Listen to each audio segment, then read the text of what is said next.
Si Maki ba yan? Opo. Si Maki yan! Maki ba yan? Solid showtimer, baby ko palang nandito ko. Grabe, ang laki na ni Maki.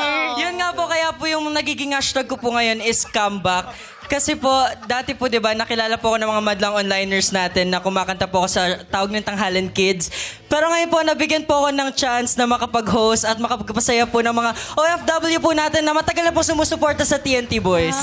Yes, ang TNT. Yan. Nakilala all over the world with international Po. performances. Ito naman, Sheena. Sheena.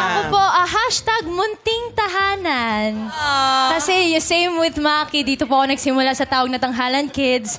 Because of that contest, mas nag-open up pa ng maraming doors sa kung anong gusto yung kong gawin, which is performing. Yeah. Kaya tuwang-tuwa si Uncle Vong mo eh. Siyempre, alam mo, Uncle! nasubaybayan ko. Dance kids pa lang yan si Sheena. Yes, Talagang na. sobrang talented. At nagulat ako, Yes. ang galing din palang umawit bukod sa pagsayaw. Yes. Theater actress. So I believe talaga it's Showtime is that home that you could really go back to.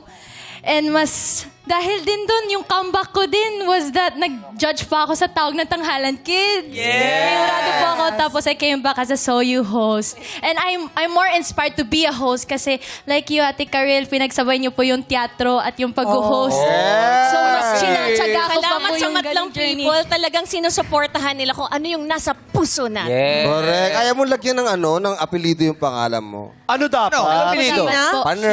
Panner. Sheena Panner. Sino pa na? Sino pa Turner. Ay, international. O pwedeng natuto. O kaya pang French bo. Sinabawang gulay. Ano? Masarap. Sinagawa. Paano yun, MC? Ibon. Ano? Para Sheena Bon. Ayaw natin ang Sheena Sabon. Wag.